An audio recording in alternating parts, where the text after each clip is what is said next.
நான் தான் சொன்ன முதல்வர் வந்து கர்நாடகா போகணும், அவரும் ஃபர்ஸ்ட் டைம் சிஎம், நம்ம சிஎம்மும் ஃபர்ஸ்ட் டைம் சிஎம், போட்டுமே போய் பேசட்டும். இப்ப என்ன ஆயிடுச்சு? நான் என்ன சொல்றேன், ஏன் போக கூடாதுன்றீங்க? எல்லாம் போங்க. யாருக்காக போறாங்க? நம்ம மக்களுக்காக, நம்ம விவசாயிகளுக்காக போறாங்க. போனோம், போய் பேசினாதான் ஒரு தீர்வு வரும். சிஎம் அவர் சொல்றாரு பேசுறப்ப நான் கேட்டேன், அப்படி போய் அவமரியாதை ஆயிட்டா அதனால அப்படின்னு சிந்திச்சாங்க. உங்களுக்கு ஒரு தமிழ்நாட்டின் சிஎம் வேற ஸ்டேட்டுக்கு அனுப்பிட்டு உங்களுக்கு ஒரு தலைகுனிவு வரை இந்த தமிழ்நாடு பொறுத்துக்குமா? நாங்க எல்லாரும் சும்மா இருப்போமா? உங்களுக்கு அப்படி ஒரு தலைகுனிவு வந்தால் ஒட்டுமொத்த தமிழ்நாடும் வெகுண்டெழும். எங்கள் முதல்வரை அவமதிப்பதற்கு எந்த அதிகாரமும் கர்நாடகாவுக்கு இல்லை என்று. இன்றைக்கு நாம பேச வேண்டியது பட்ஜெட் குறித்த அந்த பதில் நாம் சொல்லணும். இன்னைக்கு 2 பட்ஜெட் முடிஞ்சிருக்கு. ஒன்று ஜெனரல் பட்ஜெட், இன்னொன்னு வேளாண் பட்ஜெட். அப்படி பார்க்கும்போது பொது பட்ஜெட்ல முக்கியமான அறிவிப்புகள் வந்து எல்லாமே வந்திருக்கு. எல்லாரும் சொல்றது போல போன்ற ஆட்சியில வந்த திட்டங்கள் பெயர் மாற்றம் செய்யப்பட்டு வந்திருக்கிறது அப்படின்னு சொல்லி. என்ன பொறுத்த வரைக்கும், தேமுதிகவை பொறுத்த வரைக்கும் மக்கள் விரும்பும், மக்கள் வரவேற்கும் திட்டங்கள் எந்த ஆட்சி வந்தாலும் தொடர வேண்டும் என்பதுதான் தேமுதிகவினுடைய நிலைப்பாடு. அது பேர் மாற்றீங்களா இல்லையா அது வேற, பட் அந்த திட்டங்கள் மக்களுக்காக தொடரப்படணும். ஏன்னா இது வந்து மக்கள் வரி பணத்துல நடக்குது. இந்த சட்டசபையிலிருந்து ஒவ்வொரு அறிவிப்பிலிருந்து எல்லாமே மக்கள் வரி பணத்தில அறிவிப்பவை. அப்படி இருக்கும் பொழுது அந்த திட்டங்கள் நிச்சயம் வரவேற்கப்பட வேண்டும், அது எந்த ஆட்சியில் இருந்தாலும். அதே போல இன்றைக்கு விருதாச்சலம் தொகுதியில மாவட்டமாக அறிவிக்க வேண்டும் என்று இந்த டே 1ல இருந்து இந்த அவையிலே நான் சொல்லிக் கொண்டிருக்கிறேன். அவைத்தலைவர் அவர்களுக்கும் அது தெரியும். இது இன்றைய பிரச்சனை இல்லை, நீண்ட நெடிய ஒரு கோரிக்கை. அதற்கான ஒரு அறிவிப்பு வரும் என்று எதிர்பார்த்தோம், நானும் என் தொகுதி மக்களும். ஏன்னா அதுக்கு ஒரு பட்ஜெட் ஒதுக்குனாதான் ஒரு மாவட்டமா அறிவிக்க முடியும். ஆனால் இன்று அறிவிக்கவில்லை, வெகு விரைவில் அறிவிப்பீர்கள் என்று நான் உறுதியாக நம்புகிறேன். அதே மாதிரி இன்னைக்கு மழை பெய்ய ஆரம்பிச்சிருச்சு. எல்லா இடத்திலும் நெல் மணிகள் அறுவடை செய்யப்பட்டு திறந்த வெளியிலே கிடக்கு. அதையெல்லாம் கிடங்குகளில் பத்திரப்படுத்துங்கள் என்பதை தொடர்ந்து எல்லாரும் சொல்லிக்கிட்டு இருக்கோம். பட் இன்னும் அதுக்கான ஆய்வு பணிகள் நடக்கல. நான் சார்ந்த விருதாச்சலம் தொகுதியில பல்வேறு ஒன்றியங்களில் இருக்கின்ற கிராமங்கள் காத்துக்குடல், கார்குடல், கருவேலங்குறிச்சி, வயலூர், சின்னப்பரூர், இது ஜஸ்ட் ஒரு 5 கிராமங்களை சொல்றேன். இது மாதிரி நூற்றுக்கணக்கான கிராமங்களில் பல லட்சம் நெல் கதிர்கள் திறந்த வெளியில இன்னைக்கு இருக்கு. அது எல்லாம் மழையில் நினைந்து இன்னைக்கு முளை விடுகின்ற நிலையில இருக்கு. அதை வந்து நிச்சயமாக துறை சார்ந்த அமைச்சரும் இந்த அரசாங்கமும் கவனத்திலே கொண்டு அதற்கான இடத்தை ஒதுக்கி அதை பாதுகாக்க வேண்டும் என்பதை நான் கேட்டுக்கொள்கிறேன். ஏன்னா அதை உற்பத்தி செய்ய ஒரு விவசாயி எவ்வளவு கஷ்டப்படுறாங்க என்பது உண்மையில் விவசாயியா இருக்கிறவங்களுக்கு தான் அது தெரியும். எனவே அதை தயவு செய்து நீங்க கவனத்துல கொள்ள வேண்டும். அது மட்டும் கிடையாது, ஏற்று கூலி, இறக்கு கூலி, மற்ற கூலிகள் எல்லாம் கொடுத்து அவங்க செய்யற அந்த விளை பொருட்களுக்கு உரிய விலை கிடைக்காம இன்னைக்கு நஷ்டத்துல தான் விவசாயம் நடந்து கொண்டிருக்கிறது என்றால் என் வார்த்தை மாற்று கிடையாது. இதுல டிபிசி தளவாட பொருட்கள், சாக்கு முட்டைகள், அதே போல சணல்கள் கூட இல்லாம நம்மளுடைய விவசாயிகள் கஷ்டப்படுகின்ற நிலைமை இருக்கிறது என்பதையும் இந்த அரசாங்கத்தினுடைய நான் கவனத்திற்கு நான் கொண்டு வர விரும்புகிறேன். எனவே அவைத்தலைவர் அவர்களும் துறை சார்ந்த அமைச்சர்களும் முதலமைச்சரும் உடனடியாக டெண்டர் விடப்பட்டு ஆட்சியர்களுக்கு நீங்கள் அறிவிப்பு கொடுத்து உடனடியாக அந்த பணிகளை தொடங்க வேண்டும் என்பதையும் மக்கள் சார்பாக இந்த நேரத்தில் நான் கேட்டுக்கொள்கிறேன். இதற்கு முன்ன இருந்த ஆட்சியெல்லாம் 2-3 நாளிலேயே அந்த நெல்லை வந்து நெல் கொள்முதல் பண்ணிடுவாங்க. பட் இந்த ஆட்சி புதிய ஆட்சி என்பதனாலோ என்னவோ இன்னும் பல நாட்கள் ஆகி கூட அந்த நெல்களை இன்னும் கிடங்குகளுக்கு கொண்டு போக முடியல. நெல் கொள்முதல் செய்ய முடியாததுனால பல லட்சம் விவசாயிகள் கஷ்டப்பட்டுக்கிட்டு இருக்காங்க என்பது உண்மை. அதனால் உடனடியாக நெல் கொள்முதல் செய்து அந்த விவசாயிகளை காப்பாற்ற வேண்டியது இந்த அரசின் கடமை. இங்க இருக்கின்ற வேளாண் பட்ஜெட்டை படைத்த வேளாண் துறை அமைச்சர் கும்பகோணத்தை சேர்ந்தவர். அவர் சார்ந்த அவர் தொகுதியிலேயே 15 நாட்கள் 30 நாட்களுக்கு மேல் நெல் வந்து இன்றளவும் அந்த கொள்முதல் செய்யப்படாததால நிறைய நெல் வந்து வீணாயிட்டு இருக்கு. அது துறை சார்ந்த அமைச்சர் கவனத்திற்கு கொண்டு வர வேண்டியது என்னுடைய கடமை. அதே மாதிரி நாம வந்து மற்ற ஸ்டேட் கிட்ட தண்ணி கேட்கிறோம், நாம் தன்னிறைவு பெற்றதா இருக்கணும். இந்த டே 1 நான் பதிவு வச்சேன். இப்ப இன்னைக்கு மழை வந்துகிட்டு இருக்கு, எல்லா இடத்துலயும் டேம்ஸ் ஃபுல் ஆகுது, எல்லா இடத்துலயும் கரை புரண்டு ஓடுது. ஒகேனக்கல்ல இருந்து நீங்க எல்லாரும் பாக்குறீங்க. இதை வந்து சரியாக நம்ம ஆட்சி பயன்படுத்திக்கணும். இப்ப தூர்வாருங்க, இப்ப தடுப்பணைகளை கட்டுங்க, வருகின்ற மழையை சேவியுங்கள், வீணாக கடலில் கலப்பதை தடுங்கள். நாம் தன்னிறைவு பெற்றவர்களாக யாரிடமும் கையேந்தாத நிலையை தமிழ்நாடு உருவாக்க வேண்டும் என்பதை இந்த நேரத்தில் மீண்டும் நான் பதிய வைக்க விரும்புகிறேன்.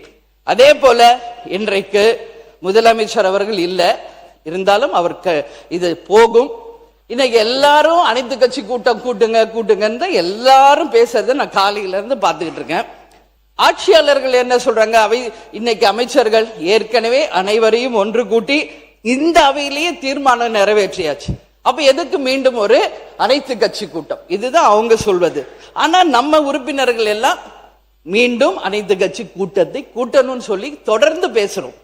அப்பதான் எம்பிக்களுடைய கூட்டம் நாளைக்கு இருக்கு அப்படின்னு வருது. அது வர்றாங்களா இல்லையா என்பது தெரியாது, அது நாளைக்கு பார்ப்போம். நாங்க ஒண்ணுதான் நான் சொல்ல விரும்புறேன். கேப்டன் அவர்கள் எதிர்கட்சி தலைவராக இதே அவையில் இருந்த பொழுது ஒட்டுமொத்த கட்சிகளையும் தமிழக பிரச்சனைகளுக்காக ஒன்றாக டெல்லிக்கு அழைத்து சென்று பிரதமர் நரேந்திர மோடி அவர்களை சந்திச்சு தமிழ்நாட்டின் பிரச்சனைகளுக்காக சந்திச்சார். அதுபோல் நமது முதல்வர் அவர்களும் இது நம்ம மக்கள் பிரச்சனை, நம்ம தமிழ்நாட்டின் பிரச்சனை, இங்க எந்த வேறுபாடு வேணாம், அனைத்து கட்சியையும் ஒன்றாக திரட்டி தமிழ்நாட்டின் பிரச்சனையாக இருக்கும் நீட்டுக்காகவும் மேகதாதுக்காகவும் காவேரி தண்ணீருக்காகவும் நிச்சயமாக எல்லாரையும் அழைத்து சென்று கண்டிப்பாக பிரைம் மினிஸ்டர் சந்திச்சு நம்ம தமிழ்நாட்டு பிரச்சனைகளுக்காக பேச வேண்டும் என்று ஒரு அவையில என்னுடைய பதிலை நான் சொல்ல கடமைப்பட்டிருக்கிறேன். அதே மாதிரி இந்த பட்ஜெட்ல ஒட்டுமொத்த விவசாயிகள் மக்கள் எதிர்பார்த்தது விவசாயிகளினுடைய கடன் முழுமையாக தள்ளப்படும் அப்படின்றத எதிர்பார்த்தாங்க. ஆனா அது அறிவிக்கப்படவில்லை என்பது ஏமாற்றமாக இருக்கு. ஏன்னா எல்னினோ, தண்ணி இல்ல, சம்பா குருவை எல்லாம் முடிஞ்சு இன்னும் பயிர் பண்ண முடியாத நிலையில விவசாயிகள் இருக்காங்க. இந்த நிலையில் முழு கடன் தள்ளுபடி இல்லை என்பது அனைவருக்கும் ஒரு ஏமாற்றம். நிச்சயம் அரசு இதை கவனத்தில் கொள்ள வேண்டும் என்பதை நான் கேட்டுக்கொள்கிறேன். அதே போல இங்க நாம எல்லாருமே இப்ப என்ன பேசணும்னா கடன் வாங்குறத பத்தியே தான் எல்லாரும் பேசிட்டு இருந்தாங்க. நான் பார்த்தேன், ஒரு தலையின் மீதும் 1,28,800 ரூபாய் வந்து கடன் தமிழ்நாட்டில் இருக்கு. மோர் தென் 10 lakhs crores ஒரு இன்னைக்கு தமிழ்நாடு கடன்ல இருக்கு. இது ஏற்கனவே இருந்த ஆட்சியில இருந்து வந்தது என்பதை பினான்ஸ் மினிஸ்டர் சொன்னாரு, எல்லாமே கேட்டோம். இது கடன் நம்ம கடனை பத்தி பேசுறோம். இது யார் மேலேயுமே நம்ம தப்பு சொல்ல முடியாது. ஏன்னா ஸ்கூல்ல இருந்து நம்ம டீச்சர்ஸ எப்படி கடன் வாங்கி கணக்கு போடணும் தான் நம்மளுக்கு சொல்லி கொடுத்துருக்காங்க. எப்படி பக்கத்துல கடன் வாங்கணும், இது எப்படி சால்வ் பண்ணணும்னே நம்மளுக்கு சொன்னதுனாலே என்னவோ இன்னைக்கு ஒவ்வொரு குடும்பமும் நம் தமிழ்நாடு கடன்லயே போயிட்டு இருக்கு. ஆனால் இதே ஜப்பான் போன்ற நாட்டில் பாத்தீங்கன்னா எப்படி கடன் வாங்கி அந்த மேத்தமெட்டிக்ஸ் சால்வ் பண்ணணும்னு சொல்ல மாட்டாங்களாம். அதுக்குள்ளேயே சால்வ் பண்ணி கடனே வாங்காத ஒரு மேத்தமெட்டிக்ஸ்ல அங்க பயிற்சி பண்றாங்க. சோ உயர்கல்வி அமைச்சர் அவர்களே கொஞ்சம் கடன் வாங்காம ஸ்டூடெண்ட்ஸ ஸ்கூல் லெவல்ல இருந்து நீங்க பிராக்டிஸ் கொடுக்கணும்னு சொல்லி நான் கேட்டுக்கிறேன். அதே மாதிரி இன்னைக்கு காவேரியில இருந்து தண்ணி வந்துருச்சு அப்படின்னு இங்க எதுவும் பெருமைப்படுறது மாதிரி இல்ல, வெறும் உபரி வாட்டர் தான் திறந்து விடப்பட்டிருக்கிறது. காவேரி நமது உரிமை, அதை தர வேண்டியது கர்நாடகாவின் கடமை. இதை யாரும் மாற்ற முடியாது. மேகதாது வருமா வராதா, காவேரியில தண்ணி திறப்பாங்களா திறக்க மாட்டாங்களா, 150 ஆண்டு காலமா நம்ம பேசிக்கிட்டே தான் இருக்கோம். என்ன பிரயோஜனம், என்ன தீர்வு? கொடுத்துதான் ஆகணும். நீங்க அமைச்சர் அவர்களும் சரி முதல்வரும் சரி ஸ்ட்ராங் டிசிஷன் எடுங்க. ஒட்டுமொத்த எதிர்கட்சிகளும் தமிழ்நாடு மக்களும் உங்க பின்னாடி நிப்பாங்க. விவசாயிகளுக்காக, நிச்சயமாக தமிழ்நாட்டு பிரச்சனைக்காக. இதுல எந்த மாற்று கருத்தும் கிடையாது. So take strong decision. Mekedatu அணை கட்டக்கூடாது. காவேரியில எங்களுக்கான உரிமை தந்துதான் ஆகணும். இல்லைன்னா அது எப்படின்றது நம்ம எல்லாரும் சேர்ந்து பார்ப்போம். நான் தான் சொன்ன முதல்வர் வந்து கர்நாடகா போகணும். அவரும் ஃபர்ஸ்ட் டைம் சிஎம், நம்ம சிஎம்மும் ஃபர்ஸ்ட் டைம் சிஎம். போட்டுமே, போய் பேசட்டும். இப்ப என்ன ஆயிடுச்சு, ரெண்டு பேரும் அவர் கூப்பிடுறாரு, நீங்க போங்கன்னு சொன்னது நான் தான். பட் இப்போ என்னவோ அவங்க வர வேணான்ட்டாரு. ரைட், போல. நான் என்ன சொல்றேன், ஏன் போக கூடாதுன்றீங்க? எல்லாம் போங்க. யாருக்காக போறாங்க? நம்ம மக்களுக்காக, நம்ம விவசாயிகளுக்காக போறாங்க. போனோம், போய் பேசினாதான் ஒரு தீர்வு வரும். நான் கூப்பிட்டு வரலன்னு அவர் ஈஸியா சொல்லியிருப்பார். பட் அதுவே அவர் முன்னாடி சொல்லிட்டார் வர வேணாம். இதைத்தான் நான் இன்னைக்கு ஒகேனக்கல்ல கூட நான் பேசினேன். ஓகே, உங்க ஊர்ல சுச்சுவேஷன் சரியில்லை. எங்க தமிழ்நாட்டுல மக்கள் வந்தாரை வாழ வைக்கும் தமிழ்நாடு. எங்களுடைய நாட்டுக்கு நீங்க வாங்க, கர்நாடகா முதலமைச்சர் அவர்களே, வாங்க பேசுங்க, தீர்வு காணுங்க. ரெண்டு ஸ்டேட் மக்களும் நல்லா இருக்கட்டும், ரெண்டு ஸ்டேட் விவசாயிகளும் நல்லா இருக்கட்டும் அப்படின்றத நம்ம அன்னைக்கு சொன்னோம். அதனால நிச்சயமாக முதல்வர் அவர்கள் செல்ல வேண்டும் என்று அவர் எடுத்த டிசிஷனுக்கு தேமுதிக நாங்கள் துணை நிற்கிறோம். அவர் சிஎம் வந்து போகணும்னு நினைச்சார். பட் இப்ப அது முடியல. சிஎம் அவர் சொல்றார், பேசுறப்ப நான் கேட்டேன், அப்படி போய் அவமரியாதை ஆயிட்டா அதனால அப்படின்னு சிந்திச்சாங்க. உங்களுக்கு ஒரு தமிழ்நாட்டின் சிஎம் வேற ஸ்டேட்டுக்கு அனுப்பிட்டு உங்களுக்கு ஒரு தலைகுனிவு வரை இந்த தமிழ்நாடு பொறுத்துக்குமா? நாங்க எல்லாரும் சும்மா இருப்போமா? உங்களுக்கு அப்படி ஒரு தலைகுனிவு வந்தால் ஒட்டுமொத்த தமிழ்நாடும் வெகுண்டெழும். எங்கள் முதல்வரை அவமதிப்பதற்கு எந்த அதிகாரமும் கர்நாடகாவுக்கு இல்லை என்று. அதனால் நீங்க அதெல்லாம் யோசிக்காதீங்க. நீங்க மக்களுக்காக, விவசாயிகளுக்காக நீங்க பேசுங்க. உங்களுக்கு எல்லா மக்களும் துணை நிற்பார்கள் என்பதை இந்த நேரத்தில் நான் உறுதியா சொல்றேன். அதே மாதிரி இந்த பஞ்சபூதங்களும் யாருக்கும் சொந்தம் இல்லை, எல்லாருக்கும் பொதுவானது. எந்த இயற்கையும் யாரும் கட்டுப்படுத்த முடியாது. இன்னைக்கு அடம் போன ஃபுல் ஆயிடுச்சு, இல்லைன்னா டேம் உடையணும்னு திறந்து விடுறாங்க, இல்லைன்னா திறக்க மாட்டாங்க.